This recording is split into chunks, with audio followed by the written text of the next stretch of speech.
A paz do Senhor, meus irmãos e irmãs, que Deus nos abençoe a todos nós.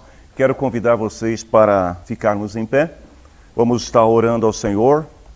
Aqueles que estão em casa, que puderem também, orem conosco neste momento ao Senhor. Em nome de Jesus Cristo, nós estamos aqui reunidos na Tua presença e queremos Te dar graças, ó Deus, por permitir que nós estejamos reunidos na Tua casa nesta manhã de domingo. Senhor, assim como já tenho orado neste dia e tenho pedido ao Senhor mais uma vez, humildemente eu te peço que o Teu Espírito Santo venha usar a minha vida, venha usar também a vida dos nossos irmãos, para que juntos nós possamos aprender e reaprender a Tua santa e gloriosa palavra, para a glória do Teu nome. Amém, Senhor. Amém. Podemos assentar, meus queridos.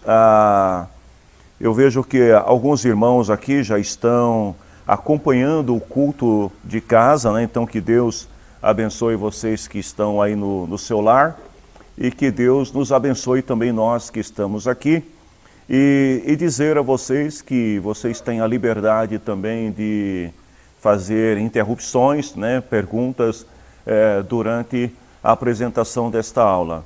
Nós estamos falando sobre ética cristã, o padrão que Deus exige do seu povo, né? Como cristãos, como nós devemos nos portar, não somente aos olhos de Deus, aos olhos da igreja, mas aos olhos de todas as pessoas, né? Que todos possam enxergar em nossa vida um bom testemunho cristão. E hoje a gente vai falar sobre um tema.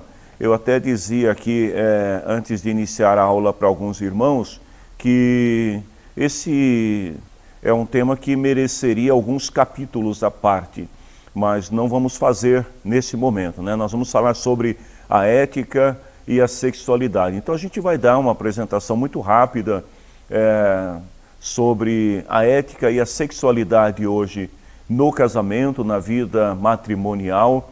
Isso é importante também que os que não são casados, que são solteiros, né, possam aprender, ser instruídos, né, nesta palavra, para que quando chegar a vez de vocês, jovens, de se casarem também, que vocês tenham boas bases bíblicas, né, bons ensinamentos de como viver uma vida matrimonial que agrade ao Senhor e traga felicidade ao teu coração. Então nós vamos falar um pouco sobre isso, vamos falar sobre o sexo e a espiritualidade, as maneiras que Satanás usa para destruir um casamento, a ética cristã em relação ao sexo oposto e como evitar problemas relacionais com o sexo oposto.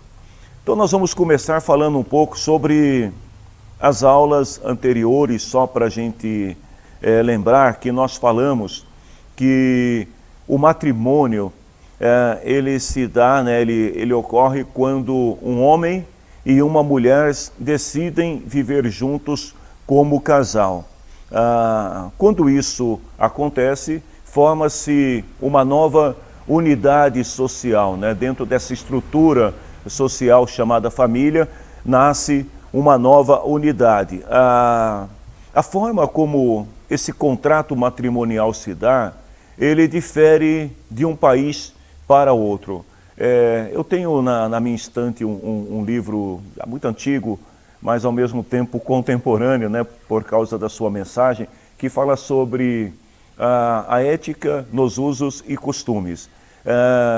E esse livro ele é interessante porque ele mostra como se dá o casamento, a união matrimonial em alguns países que são diferentes do Brasil, né? Então, por exemplo, em alguns países, ainda hoje, no século XXI, embora menos, o casamento nada mais é do que uma relação comercial entre famílias, né? Entre um clã.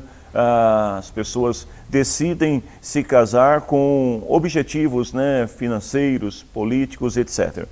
Em outros, o casamento ele se constitui a partir do momento que o rapaz ele olha para a moça e ele fala para ela vamos, e ela diz vamos, e aí os dois passam a viver juntos e já estão casados. Em outros países, a necessidade do reconhecimento legal, né? E não apenas do reconhecimento de um clã ou de uma religião, mas a necessidade do reconhecimento legal. Existem também algumas religiões que não reconhecem o casamento civil. Em alguns lugares ainda, a tradição religiosa ela tem um poder, né, de aceitação muito maior do que a própria lei civil. Então, para eles, uma vez que o líder religioso, né, daquela comunidade abençoou a união, está casado e acabou, né? E em outros lugares existe exatamente ao contrário, né? O casamento religioso não tem nenhum valor senão simbólico. Então são muitas formas que a gente vê de como se dá esta união. A Bíblia ela é muito mais simples nesse sentido, né? O homem deixa a casa do pai e da mãe, se une com a mulher e os dois se tornam um casal e pronto. Esse é o conceito divino de como se dá, como se inicia uma relação. Mas a verdade que nós também devemos lembrar, porque já estudamos isso, é que os seres humanos eles não podem viver sem instituição. Vamos imaginar um mundo onde não houvesse essa estrutura social chamada família. Como vocês acham que seria o mundo? Dá para imaginar? Tipo, um homem, ele conhece uma mulher e eles procriam ali uma criança e que fica à mercê, né, de tudo e de todos. Como que seria essa sociedade, né, se não houvesse essa estrutura social chamada família? Alguém vai dizer assim, mas nós já estamos vivendo isso. Não, não estamos vivendo isso. Eu estou falando de algo muito mais abrangente, né? E que seria o fim de toda a estrutura social chamada família. Quer dizer, não existe mais família. Cada um coabita com quem quer, da forma que quer, tem filhos quando quer, sem nenhuma estrutura social. Eu diria que se não houvesse, né, essa estrutura família, o mundo teria que ser reinventado todo dia. Todo dia eles teriam que... haveriam novos modelos que iriam surgir no sentido de substituir a unidade familiar. Por quê? O ser humano precisa disso. Nós somos criados por Deus para viver em comunidade, para viver em sociedade. Qual foi a palavra de Deus acerca de Adão, quando viu Adão lá contando os animais lá no Jardim do Éden, né?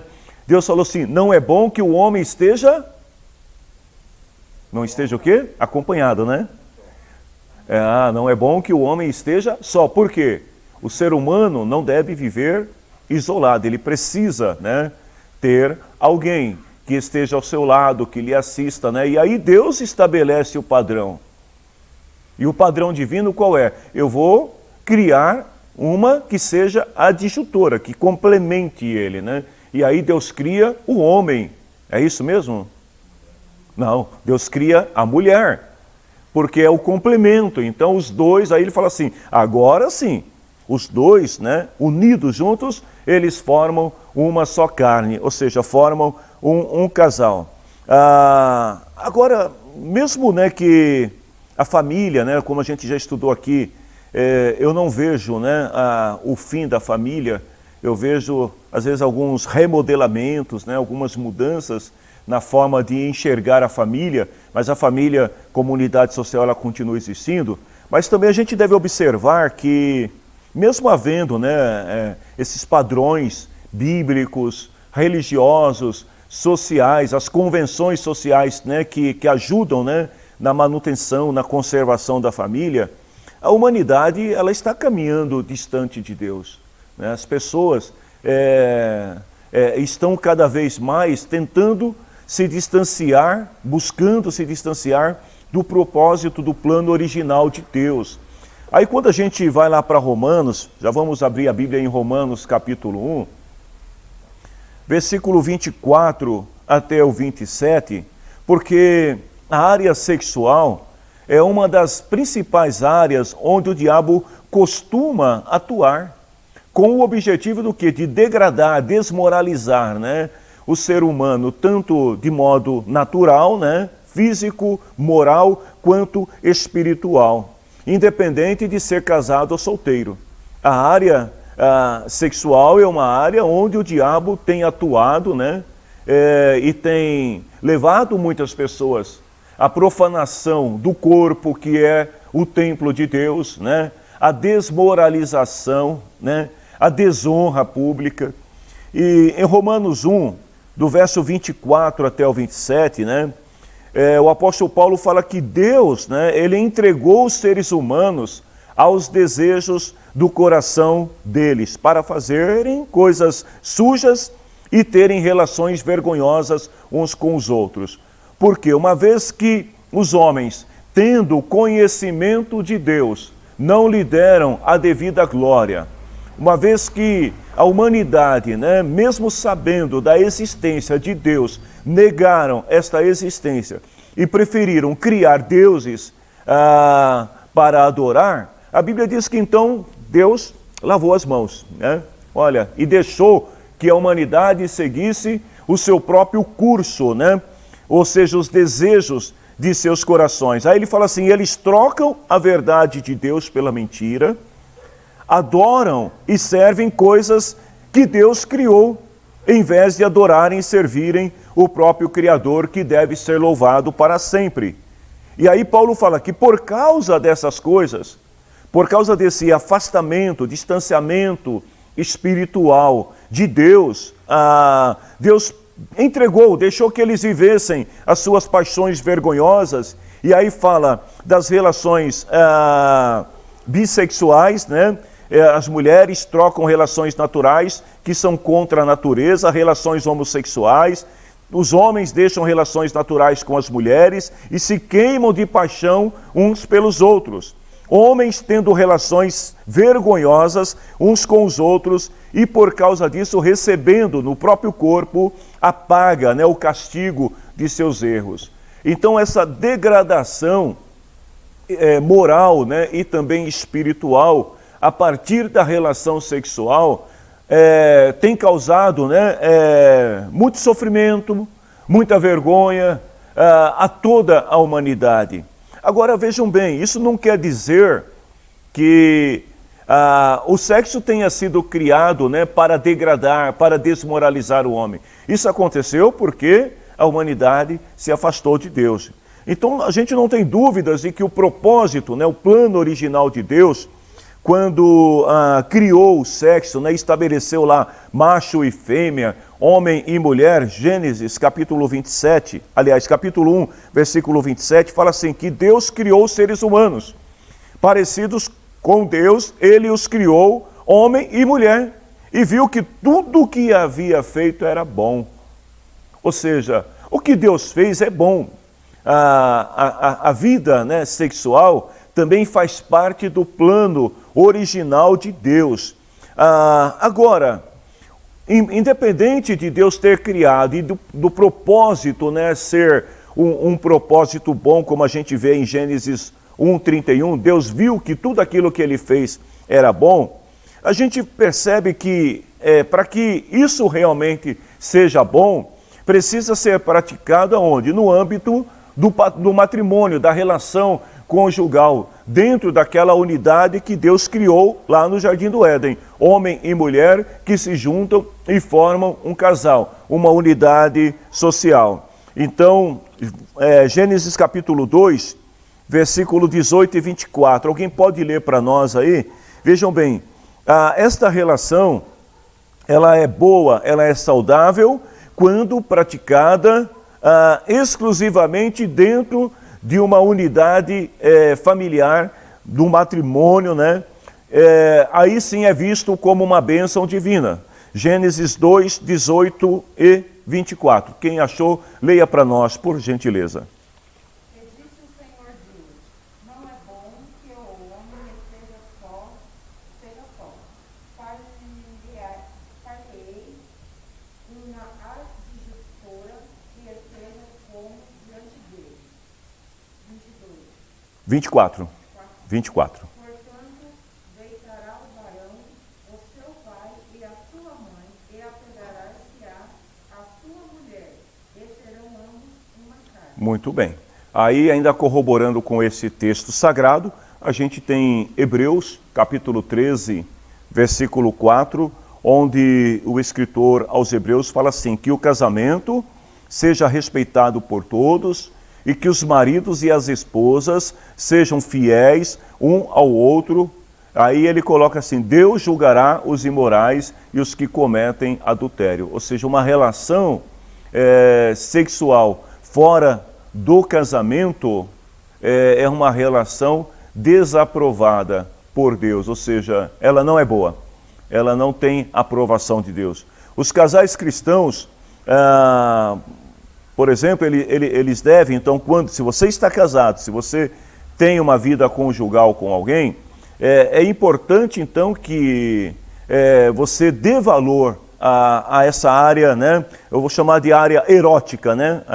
Ou seja, a expressão do amor através da sexualização. Agora, isso tem que ser compatível com a espiritualidade, com o padrão que Deus estabeleceu. 1 Coríntios capítulo 7, versículo 1 até o versículo 5, fala sobre a importância aqui, né, de que o homem e a mulher casados, que os dois vivam uma vida sexual ativa, que não se neguem, versículo 5, que não se neguem um ao outro, a não ser por algum tempo para a oração, para a consagração, mas ele fala assim, que depois eles devem voltar a ter relações, a fim de não caírem nas tentações de Satanás por não poderem se dominar. Ou seja, a ausência, né, de uma vida sexual ativa no casamento pode levar um dos cônjuges, na sua fraqueza, a se envolver, a se relacionar fora do casamento. Então ele fala assim, a fim de que vocês não sejam tentados por Satanás. Porque o diabo, ele observa, ele vê todas as coisas. E qual que é o papel do diabo? É de tentar as pessoas. Então, se ele percebe que você está tendo uma carência, né, uma ausência de alguma coisa numa determinada área da sua vida, o que ele vai fazer? Ele vai começar a oferecer situações para que você possa cair em tentação. E aí Paulo fala assim, a fim de não caírem nas tentações de Satanás por não poderem se dominar. O prazer sexual no matrimônio é uma das bênçãos da criação, que deve ser visto como gratidão a Deus, né? Lá em 1 Timóteo, capítulo 4, versículo 1 até o 4, Paulo, ele está falando aqui sobre apostasia da fé, e ele fala aqui que entre esses ensinamentos, né, que afastam as pessoas da fé, versículo 3, está também o ensinamento que diz que é errado as pessoas casarem. Ou seja, aquela coisa de que não, eu não quero casar, eu prefiro viver minha vida livre, leve e solta, e se relacionando com uma e com outra pessoa. Paulo diz aqui, olha, que isso aqui leva à apostasia, leva a pessoa a se afastar da fé, da comunhão, do propósito original de Deus. Porque o propósito original de Deus não é que o homem ou a mulher se relacione com várias pessoas, mas que o homem ou a mulher tenha o seu companheiro, a sua companheira, que possam formar uma unidade familiar e viver sob a bênção de Deus. Então, essa liberdade, né, que muitos alegam, Paulo diz aqui assim, olha, que esses ensinamentos são de espíritos enganadores e de demônios.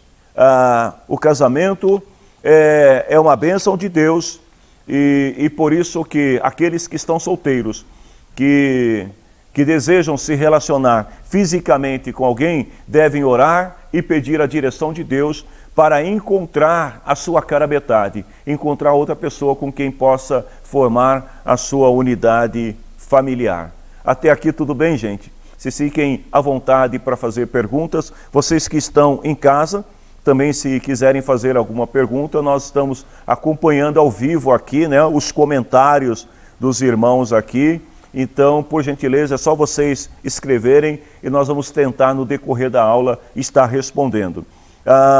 Vejam bem, Jesus ele mostra, né, a sua aprovação à união sexual através do casamento no seu primeiro milagre realizado, que foi aonde mesmo? Alguém se lembra? Na bodas de Caná, num casamento, né? Então, Jesus ele começa, isso é muito importante, né, observar esse detalhe bíblico. Jesus ele começa o seu ministério aonde? Num casamento. Abençoando quem? O casal, a festa de casamento.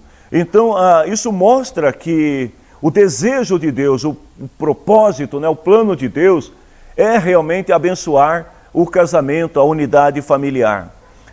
Nós temos alguns outros versículos que eu vou só citar para vocês também, que fala sobre a bênção, né, que é o casamento, não só no sentido de representar uma entrega, né, mútua, né, de amor, de um ao outro, mas também uma forma, né, que Deus usa, né, para trazer o prazer, para trazer a alegria e os filhos ao mundo. Gênesis 1:28, depois em Gênesis 9:1, logo depois da terra ter sido quase que totalmente destruída no dilúvio, né, e aí veio a restauração através de Noé. Deus chama Noé e fala para Noé o seguinte, Gênesis 9:1, tenha muitos filhos e que seus descendentes se espalhem por toda a terra. Depois, em Gênesis 35:11 e no Salmo 127, versículo 3 até o 5. Salmo 127, 3 até o 5, onde fala assim que os filhos são presentes do Senhor. Eles são verdadeira bênção. Feliz o homem que tem filhos na sua mocidade, porque eles serão como flechas, né, nas mãos de um guerreiro. E o homem que tem muitos filhos não será derrotado quando enfrentar o inimigo no tribunal. Aí a irmã Michele está dando pulos de alegria aí, dizendo, obrigado, Senhor, eu tenho meia dúzia. Graças a Deus. Tem mais, né? Tem 7. Deus abençoe. Quais são as maneiras, né, que Satanás usa para destruir um casamento?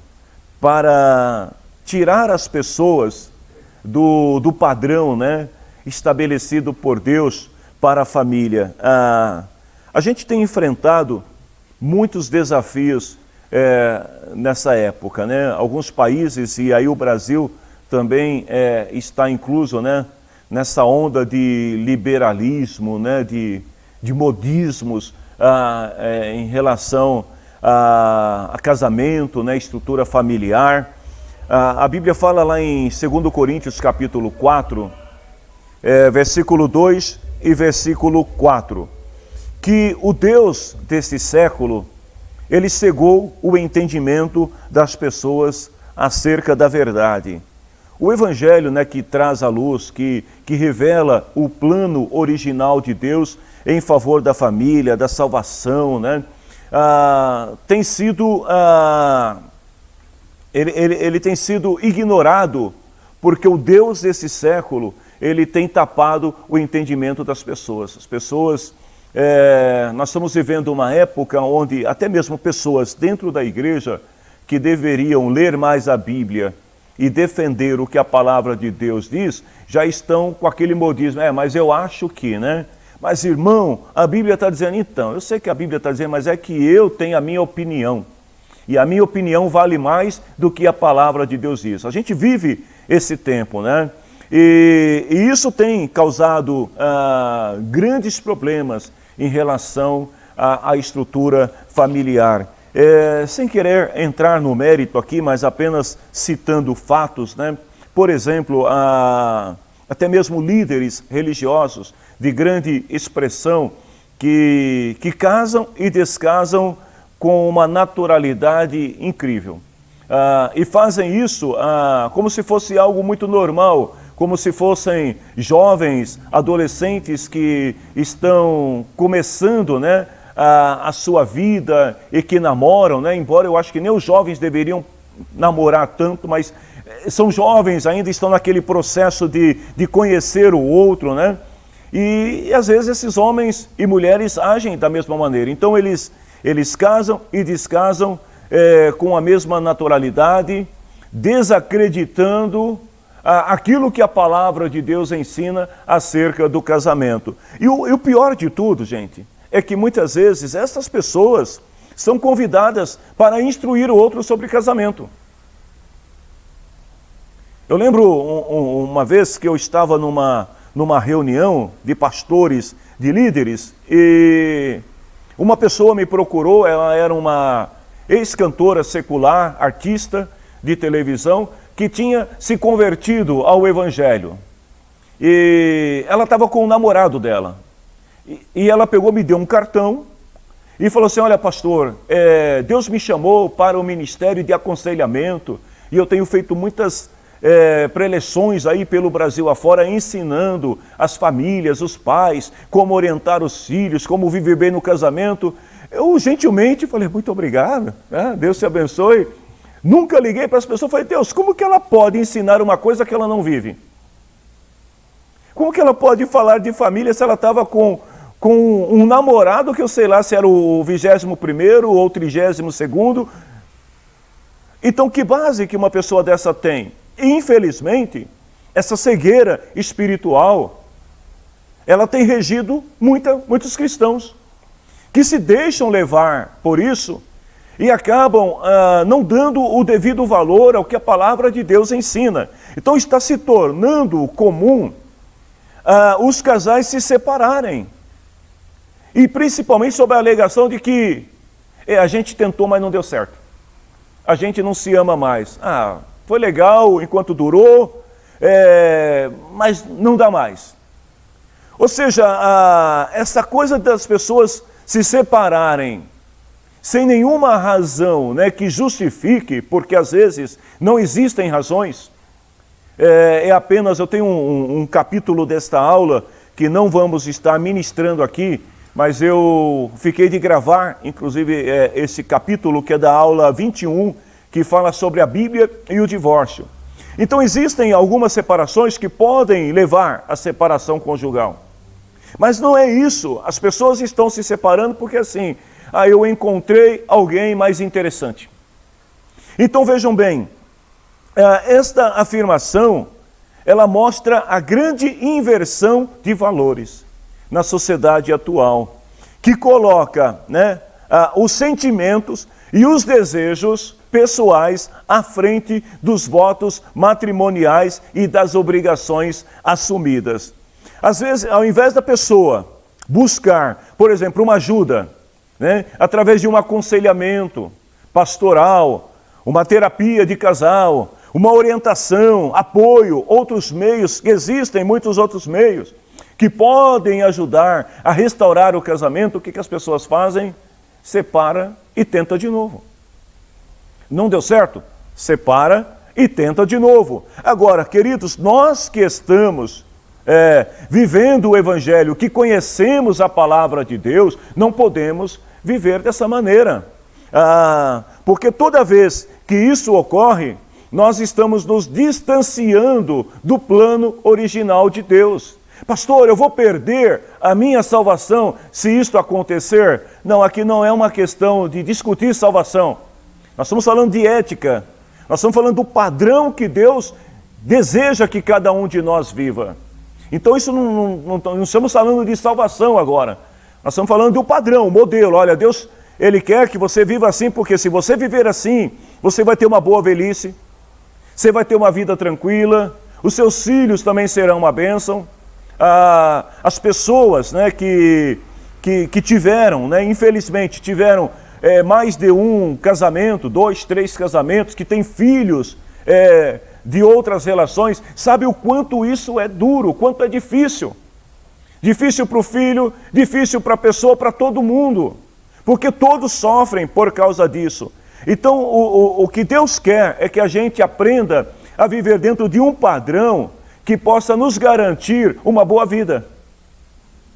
Agora, a escolha é nossa. Nós queremos viver esta boa vida ou nós queremos nos aventurar, né? Se deixar levar pelas emoções, pelos sentimentos, esquecer-se muitas vezes do voto que nós assumimos diante de Deus. É possível, é possível. Só que haverá consequências.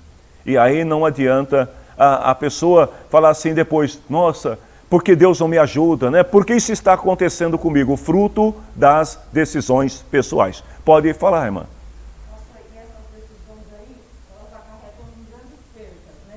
Porque Sim. nessa geração agora a gente vê muito assim, ó, a mãe se separou do pai real daquela criança e aí ela arranjou um padrasto ali. Perfeito. E o padrasto abusa dos outros filhos todos dela. Existem muitos casos desses, né? Mais do que uma família, porque destrói a família É.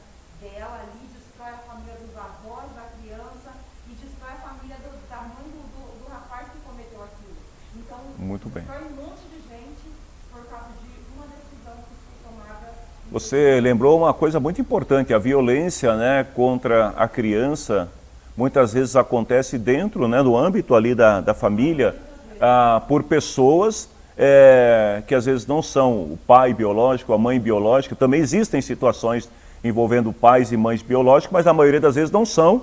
São pessoas que foram agregadas depois, né, um novo companheiro, uma nova companheira, que não tem nenhum vínculo afetivo com a criança e acaba gerando a violência. E esse é um problema grave, sim, que nós enfrentamos nos dias atuais, né? Além, né, de muitos outros problemas, né? Porque a criança, né, o adolescente, o filho em si, precisa desse apoio, dessa base familiar, alguém em quem ele possa confiar, que ele possa contar, né, no dia a dia. E quando você tem ausência da figura paterna, da figura materna, na maioria das vezes, essa criança ela vai sofrer essa carência afetiva e lá na frente isso vai refletir nos seus relacionamentos, nas suas decisões, que vai refletir no outro, e aí o que acontece? A gente tem um desencadeamento total, né, da sociedade.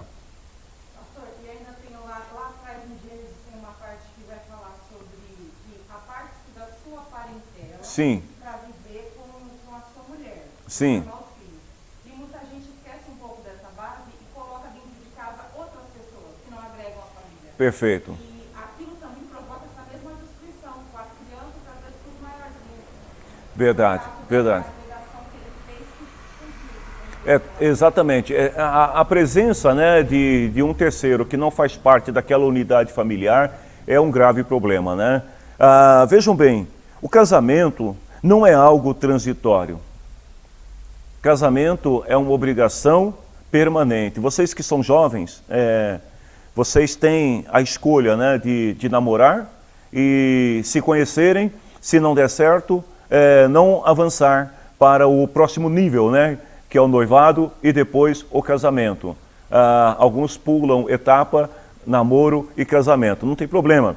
Mas enquanto você é jovem, solteiro, livre, desimpedido, você tem essa liberdade de conhecer pessoas, de se relacionar com pessoas no sentido de conhecê-las. Não estou falando aqui de vida sexual ativa, eu estou falando de conhecer, de se relacionar com pessoas. Uma vez que se casa, é importante saber que o casamento não é uma coisa transitória, passageira, não é uma tentativa para ver se vai dar certo. A gente tenta quando está namorando. Depois que casa, você não tenta mais. Agora é obrigação permanente, né? E a Bíblia é muito clara, até que a morte os separem, ou no caso de infidelidades. E aí entender que a partir do momento que vocês se juntam, vocês passam a ser sócios. Em comum, vocês passam a trabalhar em conjunto para que os problemas sejam resolvidos juntos, as diferenças sejam resolvidas juntos, as soluções sejam alcançadas juntas, né? O amor deve existir no relacionamento matrimonial, mas a ausência ou a falta temporária desse sentimento não pode, aliás, não autoriza o casal a se separar e descumprir os seus deveres. Por que digo isso? O fato de o amor ser um sentimento, né, e nós somos emotivos por natureza, então pode ser que um dia você esteja amando a 101%. Olha que maravilha. E outro dia você está amando 20%. Não quer dizer que vocês brigaram, não quer dizer que vocês tiveram alguma razão que justifique a separação. Mas às vezes o sentimento, preocupações no trabalho, preocupações na família, preocupações inúmeras que podem levar às vezes, né? A gente tem um círculo que eu costumo apresentar nas aulas presenciais onde é possível, né? É um círculo que mostra o quê? Deus no centro, e depois a gente tem a família e tem as outras coisas. Então às vezes a família ela está bem, ela está segurada. E o que você faz? Você transfere a família de posição para um terceiro plano por um momento temporário e traz a outra coisa que precisa ser restaurada mais para perto de Deus.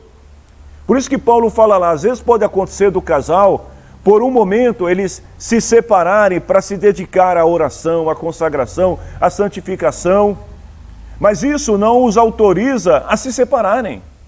É uma coisa temporária, porque o casamento é permanente. E Paulo, ele dá umas recomendações ao jovem presbítero Tito, no capítulo 2, Tito, capítulo 2, versículo 3 e 4, onde ele fala assim: aconselhe também as mulheres mais idosas, ou seja, aquelas que têm mais idade, a viverem como devem viver as mulheres dedicadas a Deus, que não sejam caluniadoras, que não sejam chegadas ao vinho e que ensinem o que é bom para que as mulheres mais jovens aprendam a amar o marido e os filhos.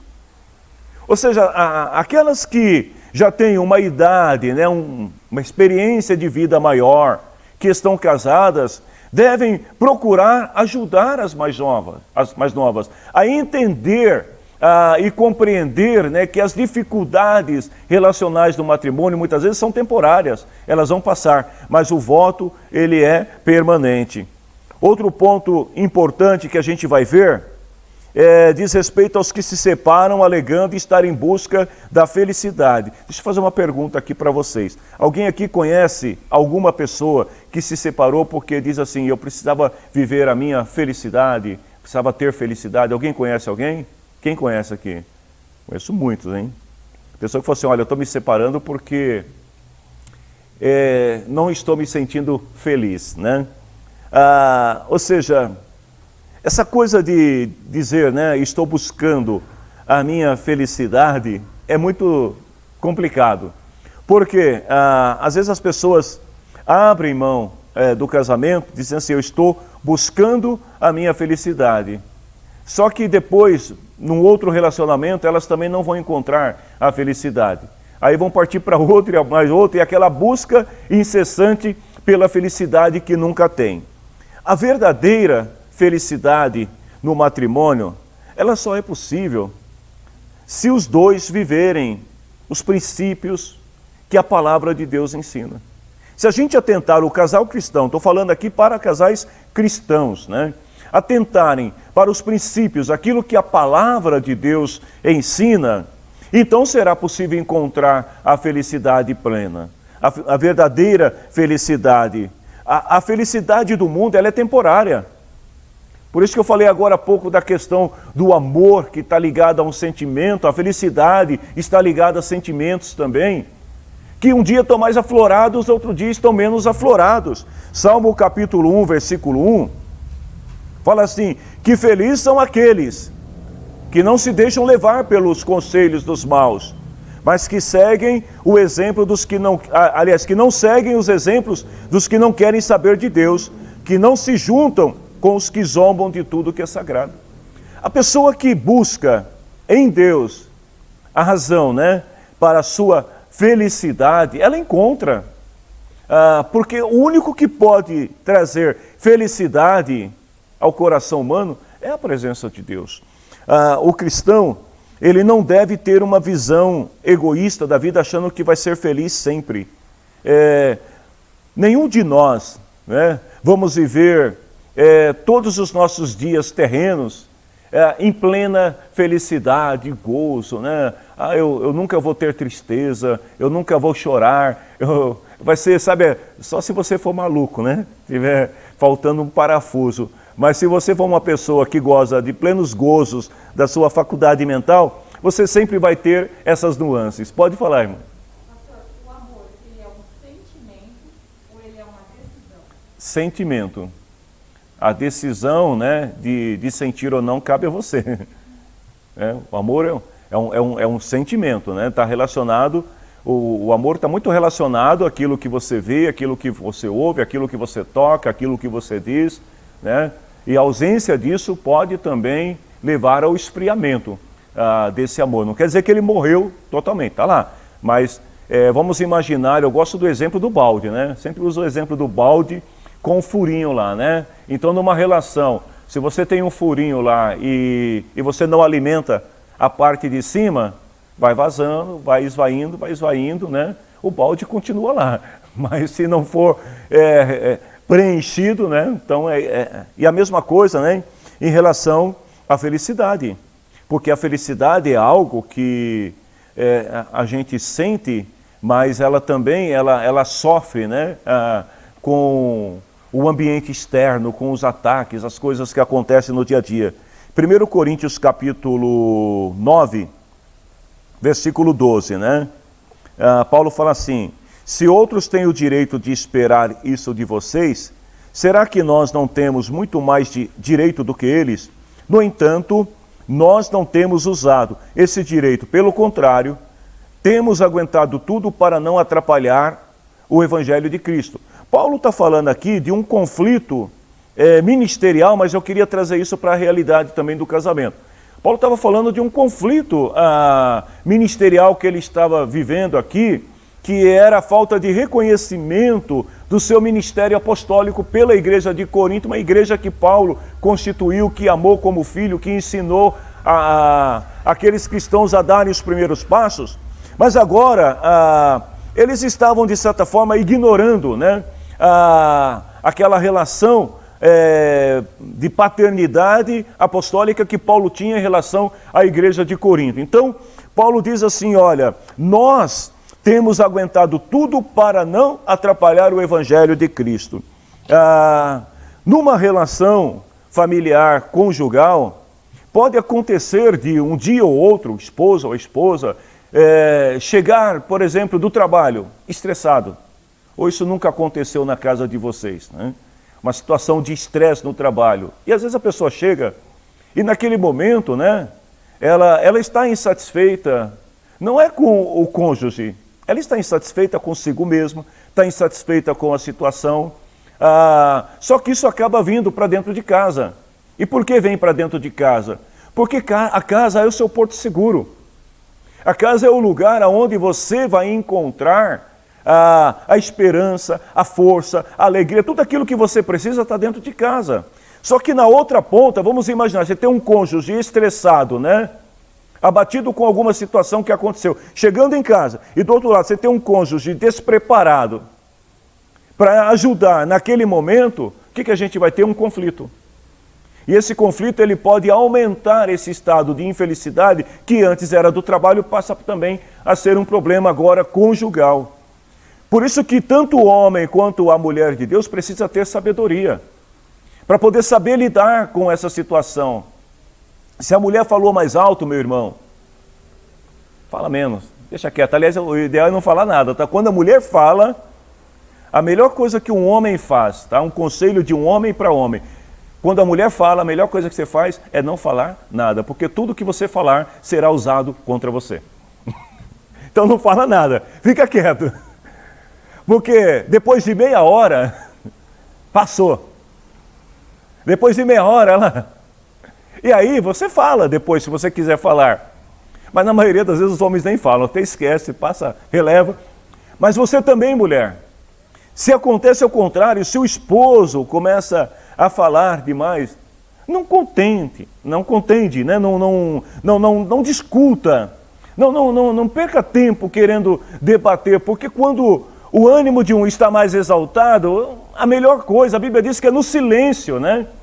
Como maçãs, né? de ouro servidas em bandejas de prata. Assim são as palavras ditas no tempo certo. Então, às vezes, é melhor ficar quieto, porque até o tolo, quando se cala, é tido por sábio, do que tentar levar a termo uma discussão quando um dos ânimos está mais exaltado. Procure descobrir o que está trazendo infelicidade. Se a origem está no cônjuge ou se a origem está em você.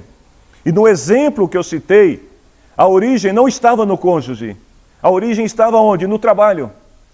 Mas ele trouxe isso para dentro de casa, ela trouxe isso para dentro de casa. Isso acabou originando um outro problema na relação conjugal. Então, procure descobrir a fonte, aonde está o problema, a causa da infelicidade. Porque muitas pessoas se separam. E olha, irmãos, eu conheço muitas situações assim, de pessoas que casaram, se separaram, se aventuraram e depois voltaram e se casaram de novo. E aí dizem, eu era feliz e não sabia. Olha só, por que isso acontece? Porque às vezes a causa da infelicidade não está no relacionamento. A causa da infelicidade está na pessoa. E aí ela pensa assim, não, se terminar esse relacionamento e buscar felicidade em outro, eu serei feliz. E aí a pessoa descobre que ela vai continuar infeliz. Ou seja, a infelicidade, ela foi causada pelo quê? Foi pelos seus pecados. Quando eu falo de pecado, eu estou falando de alguma falha, de alguma situação que você viveu que não deveria ter vivido. Pode ser até um alerta de Deus para que você se corrija, né? Para que você se arrependa. Reconsidere então a sua infelicidade. O seu casamento é uma bênção de Deus, porque Deus tem prazer na unidade familiar, Deus tem prazer no casamento, em uma vida conjugal que viva de acordo com seus princípios. Se está havendo alguma causa de infelicidade, descubra aonde está a infelicidade. A ética em relação ao sexo oposto. Eu quero fazer uma pergunta aqui para vocês. Vocês que estão em casa também podem participar. É possível existir amizade entre pessoas do sexo oposto? O que vocês acham? Me ajudem aí agora. Quem acha que é possível ter uma boa amizade, sincera, entre pessoas do sexo oposto? É possível? E quem acha que não é possível? E quando uma das pessoas é comprometida e a outra não? Vamos imaginar a amizade de um homem ou de uma mulher casada com um solteiro. É possível ter uma boa relação de amizade? O que vocês acham? Eu acho que sim, quando É. quando se tem um respeito, por exemplo, dentro da igreja, Ok. existe amizade sincera, respeito. Mas eu estou falando de uma amizade mais profunda, no sentido de confidências, né? Aquela amizade do amigo que você pode ligar a qualquer hora do dia, pode buscar uma orientação, uma palavra. O que vocês acham? Aí é mais complicado, né?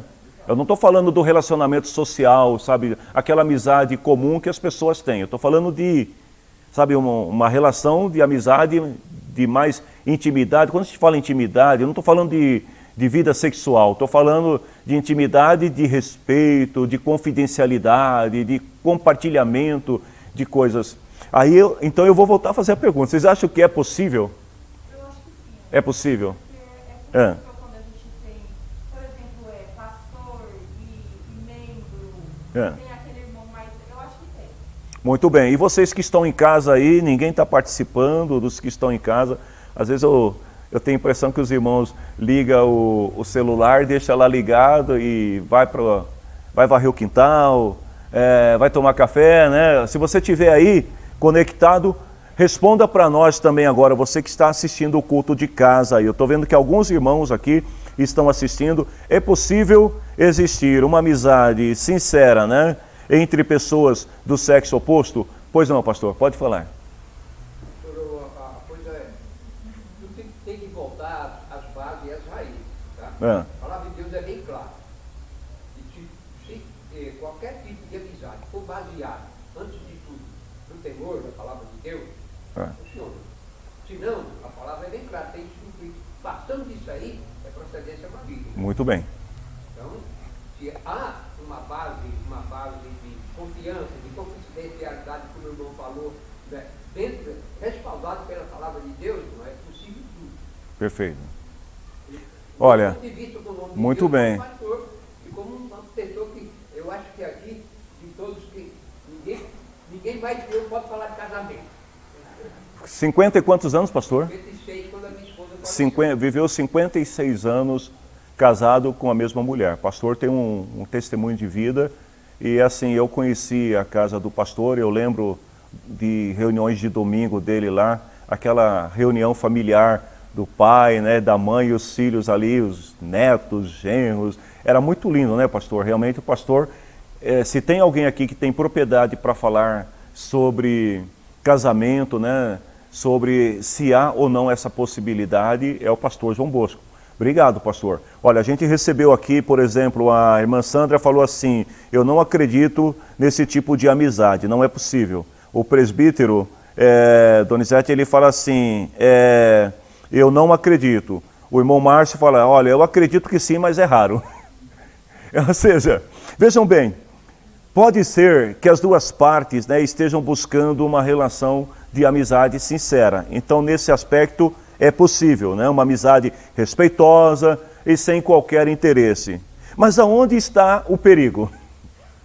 O perigo ocorre quando uma das partes, mesmo que não queira, vejam bem, gente, eu não estou dizendo que a amizade ela começou com esse propósito, mas às vezes, mesmo que não queira, começa a desenvolver um relacionamento ou um sentimento romântico em relação ao outro. Então, por exemplo, um homem ou uma mulher solteira numa relação de amizade com alguém casado. E de repente, de madrugada, a pessoa ela tem uma situação que ela precisa falar, precisa confidenciar para alguém. Aí eu pergunto aqui para as mulheres que estão aqui, que são casadas. Aí alguém liga, né? A colega de trabalho do teu esposo liga de madrugada para ele, para conversar e falar um pouco sobre os seus traumas, sobre, né, os seus sentimentos. O que você acha? É legal? De jeito nenhum. E se for ao contrário, homens? Se o colega de trabalho da tua esposa ligar? Aí complicou mais ainda, né? Então vejam bem, às vezes, mesmo que uma das partes não queira, mas a circunstância, né, de amizade, aqui olha, a irmã Michele também falou que é possível, mas é raro. Porque às vezes, mesmo que uma das partes não queira, mas aquela relação de amizade, de confidencialidade, né, vai gerando dependência que pode gerar, não estou dizendo que vai gerar, pode gerar um sentimento romântico em relação ao outro. E o diabo, ele é muito sutil, porque ele pode usar a fragilidade emocional de alguém, por mais inocente que a pessoa seja, para levá-la à destruição. Então, de repente, aquilo que parecia ser a fruto de uma amizade sincera, ela pode desencadear um sentimento romântico e pode levar uma das partes, né, a infringir, vamos dizer assim, o limite que deve haver entre uma amizade sincera de pessoas do sexo oposto. Vejam bem, a amizade do cristão com o sexo oposto deve ser paternal e fraternal. A irmã Michele falou assim, o contexto mudou. Não mudou, só estou tentando polemizar para poder deixar a coisa mais clara, né? Vamos voltar então agora à pergunta original. A amizade do cristão com o sexo oposto, ela deve ser sempre uma amizade paternal e fraternal. 1 Timóteo, capítulo 5, versículo 2. Ou seja, as mulheres idosas tratam as mais jovens como filhas e as mulheres jovens tratam as mais velhas como mães, como irmãs, com toda a pureza. Isso vale homem e mulher. Ou seja, uma relação fraternal é uma relação de irmãos. Amizade de irmãos. É aquela amizade sincera, respeitosa, né? Que tem limites. Esta amizade, eu acredito que ela é possível. A amizade paternal ou maternal é aquela amizade onde a outra parte mais jovem busca, né, a orientação numa parte que ela considera idônea a ponto de poder aconselhá-la. Porém, eu volto a repetir, o diabo, ele é sutil. O respeito ao outro é um princípio que todo cristão deve praticar. Ou seja, não infringir esse limite, né, na relação de amizade. Romanos 12, 10. O irmão Adão, ele coloca, é possível, mas é raro, mas não pode confundir o lado sentimental. Ou seja, é exatamente isso que a gente está falando. Que a questão do sentimento, que muitas vezes ele é despertado, não é porque a pessoa, uma das partes o quis, mas é porque às vezes aquela relação, né, de confidencialidade começa a gerar dependência. Dependência emotiva. E isso pode levar a esse despertar desse sentimento. Não quer dizer que vai levar, mas pode levar. Paulo diz assim, amem uns aos outros com o amor de irmãos em Cristo e se esforcem para tratar uns aos outros com respeito. É interessante que ele fala amar com amor de irmãos e se esforçar para tratar com respeito. Por quê? O limite, né, entre a intimidade, né, romântica e uma intimidade, vamos dizer assim, de irmãos, respeitosa, é muito pequena ali, a coisa ela caminha junto. E se não houver muito cuidado, muita atenção, isso pode acontecer naturalmente. Quando ambos são solteiros, por exemplo, a amizade caminha para uma relação romântica, aí o ideal é que se casem. Porque muitos namoros, eles começam numa relação de amizade, é assim ou não é? Eu conheço poucos, tá? Talvez eu seja um dos únicos sujeitos no mundo que conheceu a namorada e convidou e falou, vamos no McDonald's, vamos. Chegou no McDonald's e eu falei para ela, quer casar comigo? Ela falou, quero. Isso não acontece todo dia. Isso aí é raridade. Geralmente, o namoro ele começa como?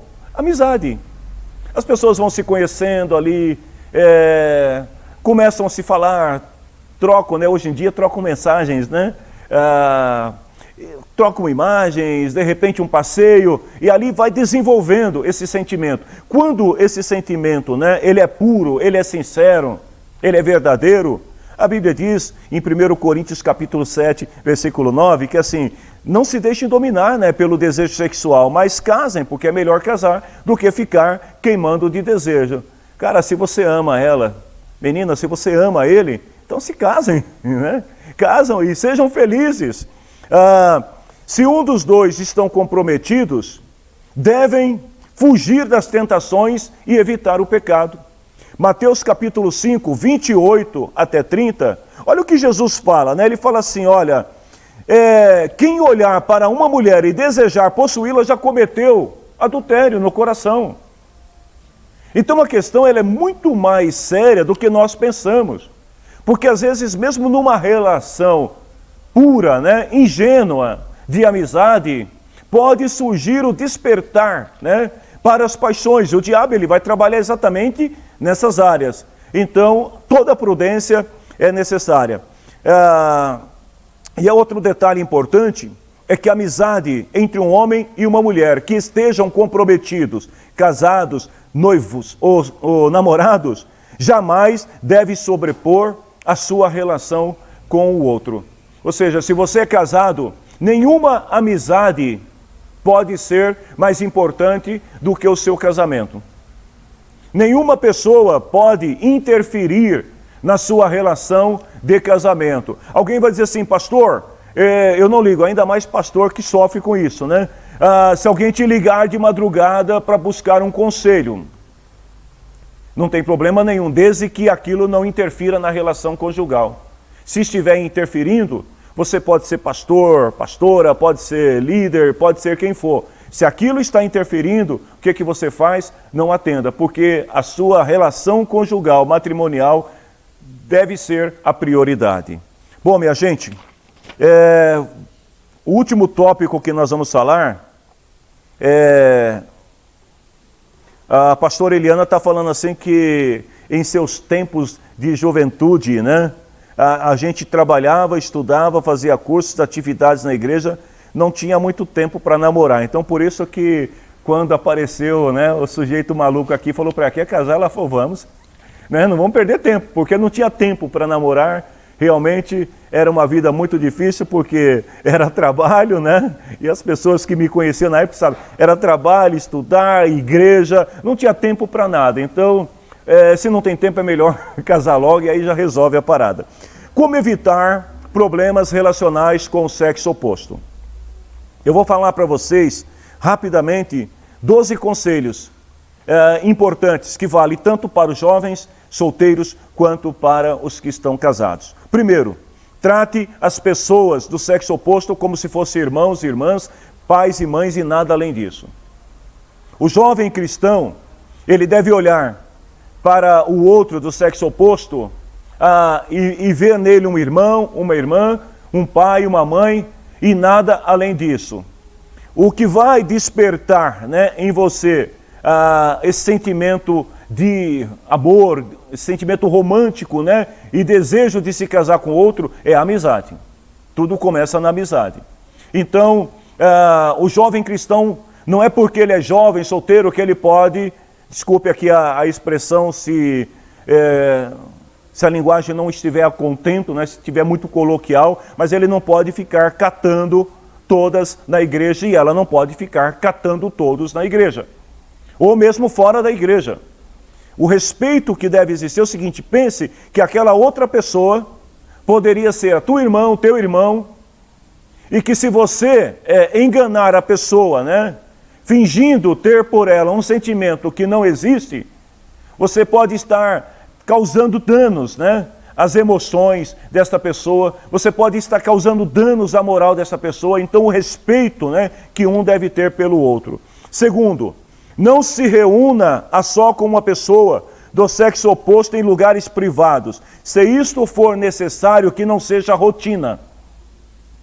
Porque pode acontecer num ambiente de trabalho, pode acontecer em outras situações, de uma vez ou outra, você se encontrar com uma pessoa do sexo oposto em lugares privados. Não estou falando disso. Mas eu estou falando de... Vamos conversar, vamos marcar um dia para conversar. Tá, então vamos conversar num lugar privado que ninguém veja, longe das câmeras. Aí, cuidado. Evite passar tempo sozinho com o sexo oposto sem necessidade. Se não tem nada para dizer, evite. Afaste-se de quem está com segundas intenções. Com seu cônjuge. Aliás, afaste-se, é que eu olhei aqui uma pergunta, eu já vou falar aqui a pergunta que a pastora fez. Mas afaste-se de quem está com segundas intenções com você. As intenções podem ser percebidas nos pequenos detalhes. Sabe, aquela história de dizer assim, eu não percebi. Nossa, eu não notei. É mentira. Porque os sinais, eles são visíveis. Então, quando a amizade, né, ela começa a caminhar numa outra direção, isso é percebido nos pequenos detalhes. Então afaste-se, né, evite, né, de forma respeitosa, para que isso não caminhe, né, para uma outra direção. A pastora, ela coloca aqui, o que vocês acham de casais de namorados que perdem todos os amigos em função do namoro?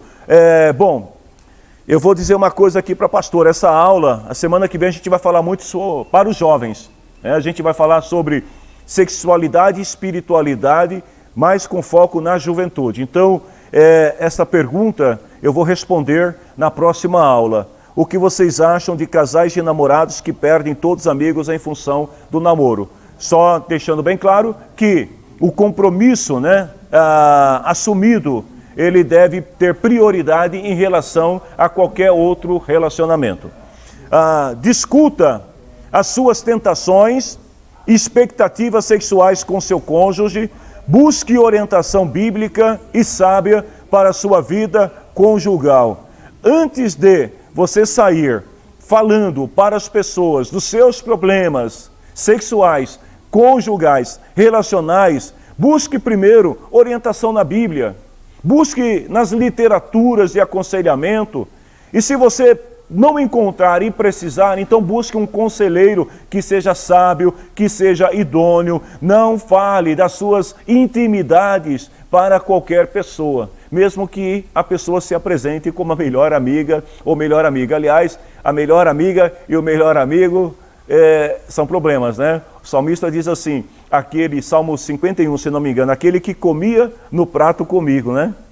Me traiu. Jesus, sentado com os discípulos à mesa, falou, o que está sentado à mesa comigo é o que me trai. Então, cuidado, porque às vezes o perigo mora ao lado. Então, não saia falando para as pessoas. Procure realmente alguém que possa ajudar. Mantenha um relacionamento cada dia mais romântico com o seu cônjuge. Cultive amizades duradouras e puras com pessoas do seu mesmo sexo. Elas ajudarão nos momentos difíceis. Qual a dificuldade de um homem ter um amigo homem? De uma mulher ter uma amiga mulher? É muito mais simples, né?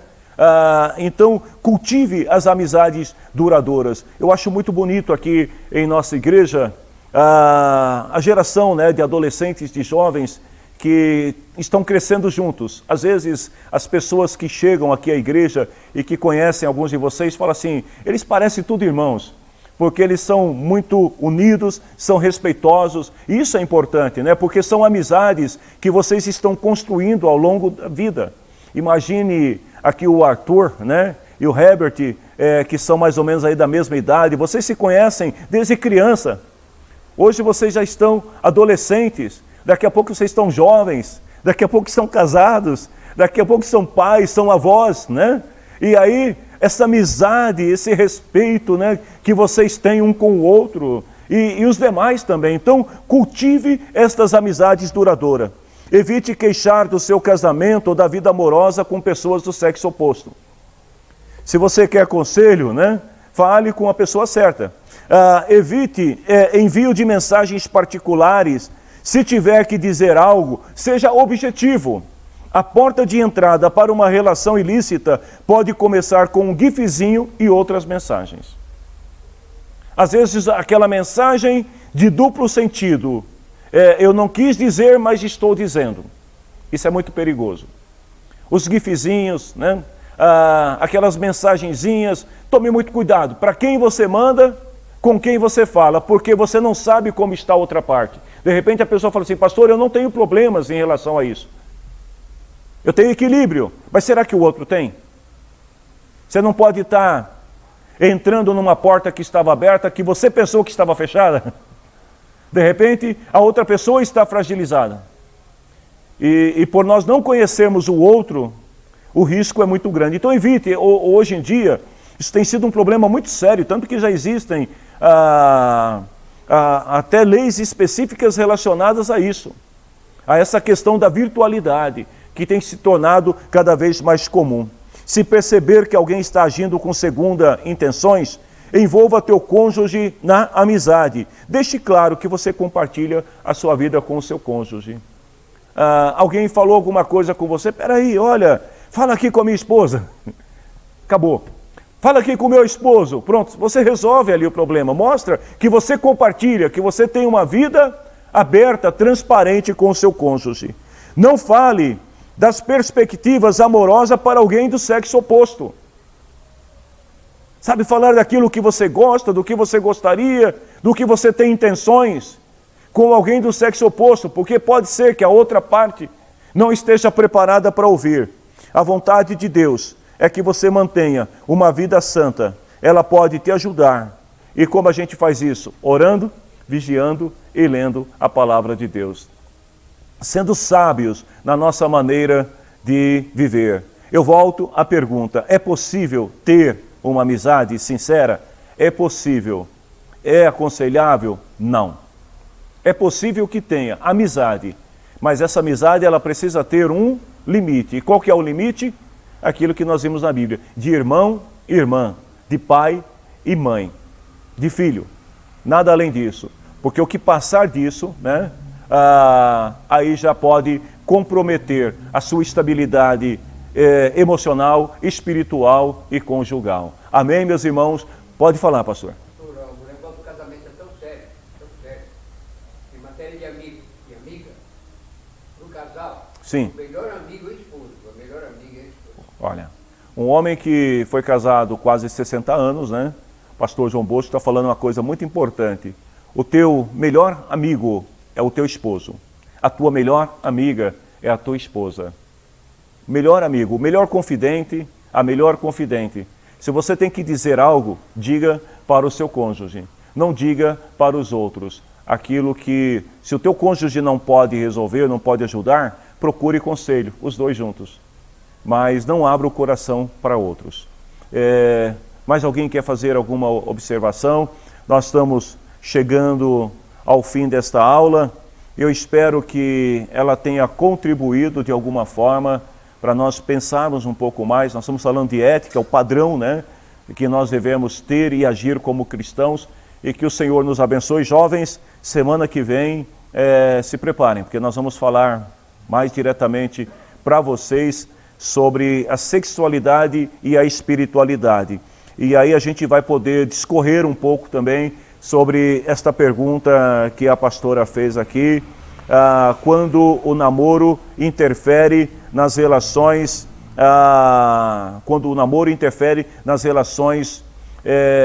de amizade. Isso está certo, não está certo? Eu deixo para responder a semana que vem, mas vocês já podem ir pensando, né? Ela começou a namorar e se afastou dos amigos. A gente ouve muito disso às vezes, né? Fulano está namorando e agora não conversa com mais ninguém. Nós vamos falar sobre isso a semana que vem. Mais uma observação aqui: não compartilhe de detalhes de sua intimidade com seu cônjuge, com outras pessoas. Se não falar daquilo que você trata, relação de intimidade do cônjuge com outras pessoas. O presbítero manda aqui amém. Pastor, obrigado, Deus, por esta aula. Que o Senhor abençoe a todos. Vamos ficar em pé e vamos orar ao Senhor, né? A pastora, né, usando aqui do senso de humor peculiar a ela, né? Então vocês sabem como é. Ela fala assim: já expulsei educadamente uma pessoa da minha casa por causa dessas conversinhas.